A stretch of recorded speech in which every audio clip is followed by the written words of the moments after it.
Hello, everybody. My name is Dinesh Khanna. I'm a rheumatologist and director of the scleroderma program at University of Michigan.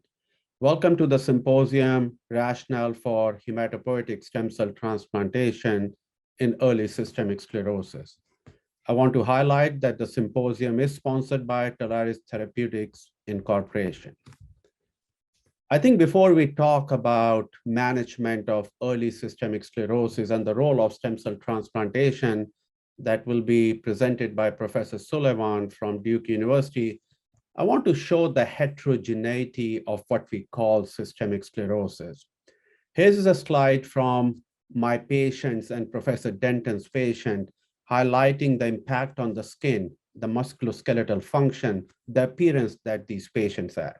But we should not forget the impact on internal organ involvement that we see in the middle part of the slide, with digital ischemia, GI involvement, lung fibrosis, pulmonary hypertension, cardiac fibrosis, and renal fibrosis. For this audience, they know that systemic sclerosis has the highest mortality of any rheumatic disease. And that is what we do on a daily basis and why we want to find effective treatment and cure for this disease. This is an overview of tripartite pathogenesis of systemic sclerosis. I think the focus amongst rheumatologists tend to be on vasculopathy or on fibrosis. And I show you a couple of slides on the left. Those are the patients who have clear evidence of vascular involvement. And on the right, with extracellular matrix deposition, myofibroblast transition. I want to focus today on the role of autoimmunity and inflammation. And this is some work that we have published. And on the left is a patient of mine who had a punch biopsy, a 4-millimeter punch biopsy of an involved skin. And when you look at the review by a pathologist, they tend to focus on the hyalinized collagen.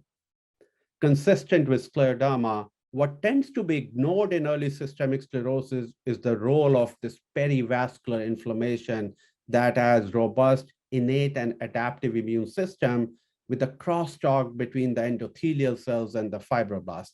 In fact, we showed this work in early diffuse scleroderma, where we clearly show that the patients with early disease have activated T cell signature anywhere between 60 to 68% compared to only 18 to 21% when the patients have more established late diffuse cutaneous systemic sclerosis.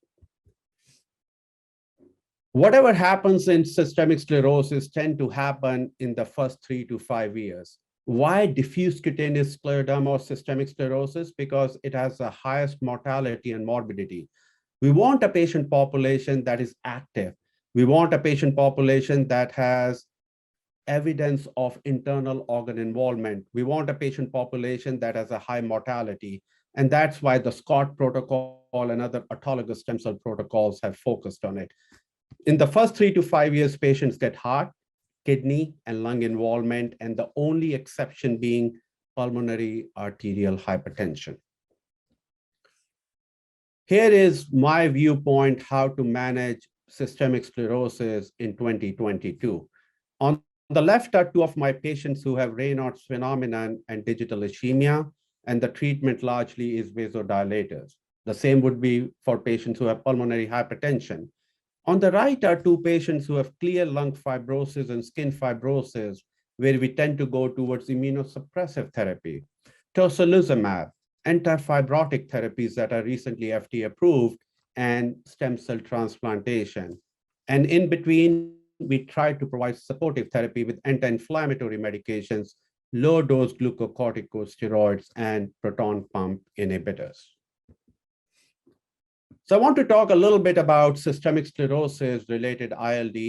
In early disease, it's a leading cause of mortality. It affects approximately 70% of patients, with 20 to 30% having progressive ILD.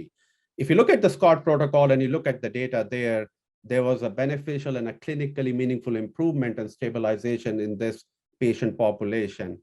We should not forget that early ILD is largely irreversible. And I think that's a take-home message, and that's why early treatment, early screening, and early management are critical for stabilization of this disease.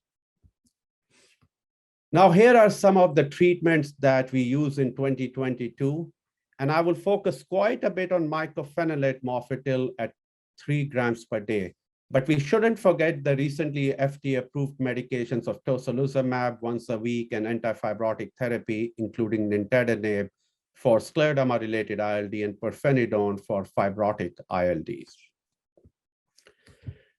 So why use mycophenolate mofetil? If you ask 100 colleagues who are listening to this conversation and symposium, I would consider that 80 to 90 would use mycophenolate mofetil as a first-line therapy. And the data is largely influenced by scleroderma lung study 2, where we randomize patients with established ILD to daily mycophenolate mofetil or oral cyclophosphamide. And what you see is a surprising improvement in the forced vital capacity. On average, that was about 3 to 4% in both the groups over a period of 24 months. On the right, I'm showing you frequency distribution in this cohort, where 71.7% of the patients in the teal color out here had improvement in the mycophenolate mofetil group, with 25 to 30% having large clinically meaningful improvement. In a treatment-naive patient population, such as scleroderma lung study 2, we saw a large clinically meaningful improvement. Then what happened in census trial? In census trial, the patients came on established mycophenolate mofetil for at least 6 months, probably much longer than that. And what we saw in this placebo group, that is largely mycophenolate mofetil at baseline, a decline of about 66 ml or 1 to 2% decline, unlike what we saw in scleroderma lung study 2. And here is our hypothesis trying to put everything together. Here are 212 patients from University of Michigan scleroderma cohort. They all have interstitial lung disease. Each bar out here is what we call spaghetti plot, is the forced vital capacity of these 212 patients. Some of the patients died, some of them were lost to follow-up, and this is a mean change over a period of 100 to 120 months. But then you have a patient that has this rapidly progressive ILD, and our hypothesis is that early scleroderma ILD can be targeted with the immunomodulatory therapies in an immunoinflammatory driven process, such as tocilizumab and mycophenolate, and maybe stem cell transplantation. And then you have a fibrotic driven process where the effect of mycophenolate wanes off and patients start to have progressive ILD. And this can be highlighted with the recent paper that we published from a registry called PRESS registry, or Prospective Registry in Early Systemic Sclerosis. There were 12 US scleroderma centers, 301 early diffuse cutaneous systemic sclerosis. I don't have to tell you how hard it is to find 300 early diffuse scleroderma patients with a disease duration of 1.2 years. There are 3 points that I would like to highlight how US rheumatologists manage early systemic sclerosis. If you look at this table here, there were 40% of patients who were on baseline mycophenolate mofetil, and at any time, 69% of the patients were treated with mycophenolate mofetil. Point number 2, minority of the patients are started on methotrexate and continued on methotrexate. And final point, there's a large majority of the patients who continue on low-dose prednisone. If you look at this cohort here, only 4 patients ever received autologous stem cell transplantation out of 301 patients. Now, our belief, our review of the data from scleroderma lung study 2 suggests that mycophenolate is very effective. And yes, it is effective for the first 2 years, but what happens in real life cohort is highlighted in these 3 slides. On the left is worsening of skin score, a very important aspect to the patient from a quality of life, hand disability, function, and other aspects. And what you see is that approximately 20 to 25% of the patients have worsening of their skin disease over a period of 1 to 2 years. In the middle panel is forced vital capacity worsening of 10% or more. These are patients who had interstitial lung disease. Despite being on mycophenolate mofetil, despite being on methotrexate, they continue to have slow progressive worsening of the disease. This is a Kaplan-Meier curve, time to event, and by the end of about 1,000 days, 25 to 30% of these patients had progressive ILD. And of course, not a day goes by when we don't think about mortality in this patient population. And again, you clearly see a slow progressive mortality that is catching up to these patients over the course of a 10-year registry. Is there a role of immunomodulatory therapies at baseline? Does it change the outcome? That was a question a reviewer asked us when we published this paper. And when you look at the progressive skin disease, when you look at the forced vital capacity decline and mortality, there were no statistically significant differences, although I must admit for the patients who were on baseline immunomodulatory therapy, there seems to be lower death. And patients in 2020 continue to die because of scleroderma-related toxicity or scleroderma-related causes, cardiac involvement, GI involvement, progressive ILD, pulmonary hypertension continue to be leading cause of mortality, despite 90% of these patients being treated with what we believe are effective therapy, or also known as immunosuppressive therapies. So before I end my talk and invite Professor Sullivan to talk about stem cell transplantation, we do this because we want to find effective treatments for patients. We do this, we want to find cure when we look into an eye of a patient who has systemic sclerosis. It always reminds me on this focus group study that we did a while ago that highlighted the late and non-specific symptoms that the patient have, the delayed diagnosis, the high treatment burden, and the worsening of symptoms, the fear, the anxiety, the depression, the helplessness that is felt by the patient, by their family, and by the society. So finally, we lack quite a bit, which we hope to achieve by stem cell transplantation. We hope to have a holistic approach to manage early systemic sclerosis. In my mind, there's only one disease-modifying treatment at this stage, which is stem cell transplantation. My management right now is more about screening for internal organ involvement, trying different immunomodulatory therapies, and finding the right patient or that group of patients who would be candidates for stem cell transplantation. I thank you very much, and I now invite Professor Sullivan to provide his input on the symposium. Thanks again.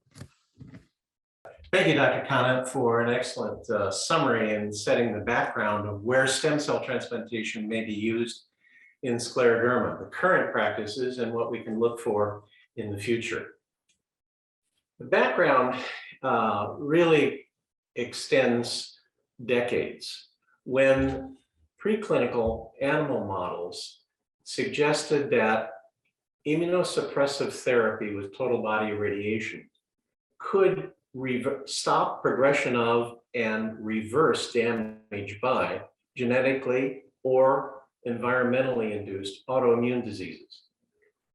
And the reason that this is a clinical application is shown in the right-hand graphic of the Royal Free experience, showing that individuals with severe systemic sclerosis, including internal organ complications, lung, heart, etc., have a progressive mortality and a considerable morbidity. So the question being asked is, does auto transplant lead to improved outcomes compared to conventional DMARDs, disease-modifying anti-rheumatic drugs, conventional immunosuppressive DMARD drug, cyclophosphamide? And I think the salient and rather unique part is that there have been 3 controlled randomized trials with cyclophosphamide as the control arm and stem cell transplant as the experimental arm, a single center study here, a European multi-center study here, and a multi-center North American study here, with different types of mobilization of stem cells and different types of preparative conditioning before the transplant and different outcomes. But for all 3 studies, transplant was superior to cyclophosphamide and published in 3 leading journals. And I think that's conclusive evidence that insurers and practitioners have said for selected individuals with severe scleroderma that autologous transplantation is now the evolving new standard of care based on those survival benefits. And here's an example of those survival benefits of event-free survival.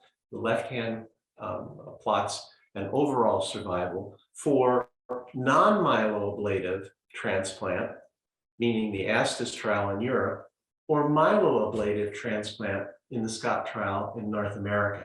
And in both trials, you see the statistically significant difference in the two arms. Here, the primary endpoint was at 54 months after randomization. As you can see, a significant difference compared to the cyclophosphamide recipients. And when ASTIS trial and the non-myeloablative is compared to the ablative trial, you will see then at 54 months, the transplant mortality in the SCOT trial was low, and the post-transplant use of DMARDs. In other words, did immunosuppressive drugs need to be required because the autoimmune disease came back? And again, there were differences in the two trials. A good way of looking at what the overall wisdom of the aggregate transplants for scleroderma and autoimmune disease worldwide is summarized by the registry data from the EBMT, the European Bone Marrow Transplant Registry. And as you can see, transplants were done over these 5-year periods. And what immediately becomes clear is that transplant-related mortality, TRM, over the course of the years, progressively falls. And so there's a learning curve at experienced centers, and the overall outcomes of autologous transplant have improved. Now, what is highlighted here is that the difference in disease recurrence hasn't shown this progressive decrease. And for this experience from the EBMT, 2,000 auto transplants nearly, almost all of them were non-myeloablative regimens, and these individuals still had a significant recurrence rate. And here is a time to first DMARD, in other words, the time to recurrence of autoimmune disease after autologous transplant in the EBMT registry data. And here is systemic sclerosis in green through 5 years, showing a continued progressive upward trend. And here are recent data showing the experience after the published New England Journal. This is again the month 54, showing that the transplant group has not had recurrence of autoimmune disease, and the cyclophosphamide group is shown at the top of proportion of patients receiving first DMARDs after randomization. A busy slide, but this approaches the concept. We're talking about autologous transplant, and in the different year groupings and the different types of diseases down here. This can be compared to allogeneic transplant. Now, there were nearly 2,000 auto transplants in the EBMT registry reports, and about a little over 100 allogeneic. Allogeneic meaning stem cells not from self, like an autologous transplant, but from other members, either within the family or even unrelated donors, matched or even partially mismatched. Here's progressive free survival. And so overall, the two outcomes are about the same, because non-relapse mortality with autologous transplant is lower than non-relapse mortality after allogeneic transplant because of issues of immunosuppression and especially graft versus host disease, GVHD. But the overall relapse rate in allogeneic transplants is lower than the data you just saw on the previous slide after auto transplants. So could we find a way to benefit with low transplant-related toxicity and low rates of autoimmune disease recurrence? Well, we put together some guidelines on how to design clinical trials to answer these questions. First and foremost, patients should be enrolled in clinical trials so the worldwide experience can be gained. And the transplants should be performed at experienced centers with established collaboration between rheumatology and transplant physicians. That was clearly shown by the EBMT registry, that smaller centers did not have a superior outcome. They had a worse outcome than the more experienced centers. And that transplants should be performed early in the course of disease before organ failure. Whether a patient has an auto transplant or an allo transplant has a lot of different components in that mixture. But any type of cellular therapy these individuals need to be monitored for late toxicity and relapse by experienced rheumatologists and transplanters, and results reported to registries. Well, what are our challenges going forward? For allogeneic transplant, clearly, can we eliminate graft versus host disease and still avoid post-relapse of autoimmune disease? And can the toxicity of the regimens be decreased? For auto transplants, the clear challenge is further prevention of recurrent disease. And for either types of transplant, can we have new approaches that would make transplants even safer? So what's on the horizon? For allogeneic transplants, the future is going to show continued progress with different regimens and different stem cell sources. And this is summarized here within the world of oncology, hematologic malignancies, and transplant. Chimeric antigen receptor T cells, CAR T therapy, has a long and established and robust track record of being able to supply allogeneic cells that have anti-malignant components. But there are also studies in autoimmune disease, relatively small studies, phase 1, phase 2, of T regulatory cells, NK natural killer cells, mesenchymal stromal cells, MSCs, and many of these studies have been conducted overseas in China, B regulatory cells. So there are different types of cellular products that can be explored in ongoing trials, and we need to move out of phase 1, phase 2, and really start having a united experience of transplant centers to produce meaningful phase 3 controlled trials. And one of the other aspects of future therapies, allogeneic therapies, is something we're going to be called allogeneic-based transplant with FCR001, facilitator cell therapies. Now, facilitator cells are tolerogenic, non-stem cells that are a proprietary combination, this FCR001, of these facilitating cells, CD34 positive stem cells, and certain forms of T cell subsets, all together to then potentially, at least in animal studies, promote stem cell engraftment, preventing graft versus host disease, and inducing antigen-specific Tregs as well as Bregs. So this is really an exciting way, can we have a better cellular product to do a non-malignant transplant? A non-myeloablative transplant, or non-malignant too. Here is the rationale or the experience that shows this has been potentially successful in a phase 2 study of kidney transplants. And so therefore one could incorporate this in another setting such as stem cell transplant. Here are living donor renal transplants who undergo a conditioning regimen of fludarabine and low-dose total body irradiation. With then the facilitator cell infusion, the FCR001 infusion, and post-transplant cyclophosphamide. Of 37 individuals undergoing these renal donor allografts, then you see the distribution of what happened to those individuals. And in fact, GVHD was rare, transplant-related mortality was rare, and 26 of 37 are completely off immunosuppression since this period of time here. There's no post-transplant immunosuppression in these renal allografts for a median of 7 years, and in some cases 10 and 12 years after renal transplant. That is simply stunning. And there are no correlates of that in solid organ transplant of that approach to produce chimeric transplants that are tolerogenic and will not be rejected.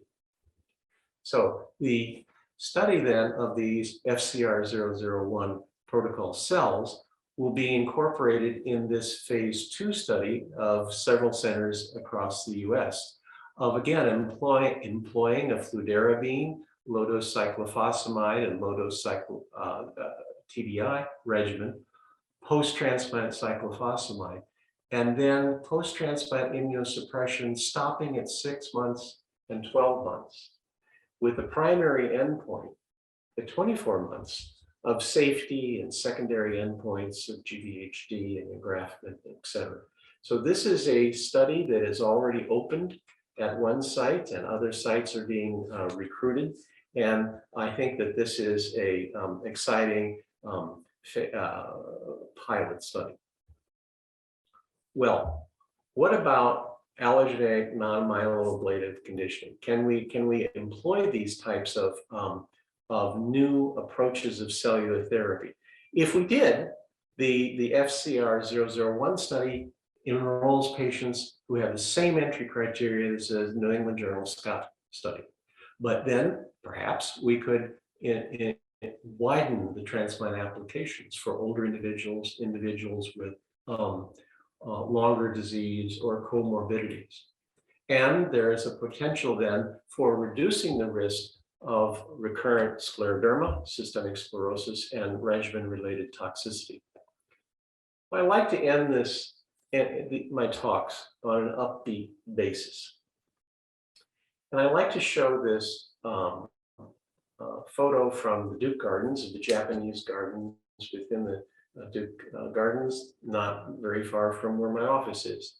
And I like to use this analogy. Here are individuals with severe scleroderma, which is a morbid and mortal disease outlined by Dr. Khanna. And this is the bridge of transplant to the new normal on the other side, free of autoimmune disease. And I thank you for your attention, and we'll be glad to take any questions. Thank you.